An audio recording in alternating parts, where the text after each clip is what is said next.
Halo Infinite Season 2 details are here, as well as an explanation for the Forge delay.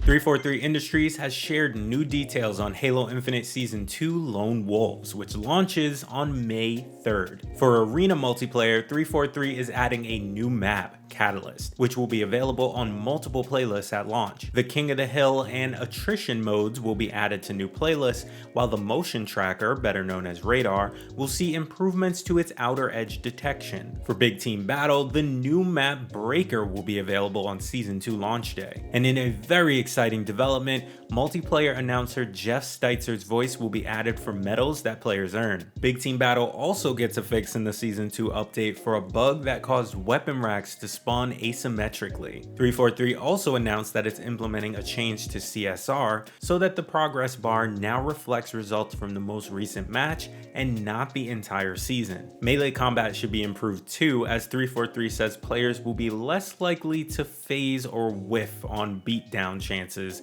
thanks to network improvements. Additionally, melee damage is being decreased by 10% on all weapons. For the Mangler specifically, players will need to hit 2 shots and a beatdown to earn a kill. Additionally, the Ravager's base shot now sees a damage buff. For equipment, the drop wall gets a slight performance increase, while the overshield becomes more powerful as well, providing slightly more shielding. In terms of vehicle changes, collision damage, aka splatter, for the chopper will be increased. The Banshee's agility and damage output, meanwhile, will be increased to help players dominate better. And finally, the Warthog and Razorback won't flip or bounce as much with the Season 2 update. You can see a full rundown of Halo Infinite Season 2 update highlights over on GameSpot.com. And in other Halo news, Infinite's long-awaited Forge mode, which lets players create all manners of custom content, missed the game's launch last year and is likely still many months away from release. Developer 343 Industries has now explained the delay a little more,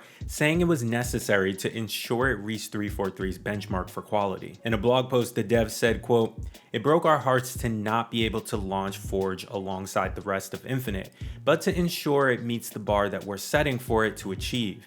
This massive overhaul to Forge in Infinite just wasn't able to make it out before the end of last year." The new version of Forge will feature, quote, "another generational leap forward in terms of its capabilities," and the dev added it will contain many of the community's highly requested features. The mode is coming sometime during Halo Infinite Season 3, so it's still a long time away from release. Members of Halo Insiders will get to try it first and provide input to 343. And according to 343, it will, quote, "be worth the wait for the Forge community and fans of the content they will be able to create." And before we close out, 31 years after The Secret of Monkey Island and Monkey Island 2, we're getting Return to Monkey Island this year. The game's director, Ron Gilbert, said on Twitter that he's been working on Return to Monkey Island in secret for the past 2 years. The game is being developed by Terrible Toy Box in partnership with Lucasfilm Games and Devolver Digital. And even though it's slated for release this year, there's no word yet on a specific date or platforms.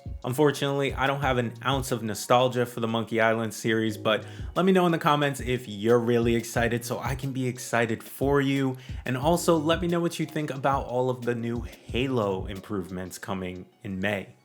I'll see you tomorrow.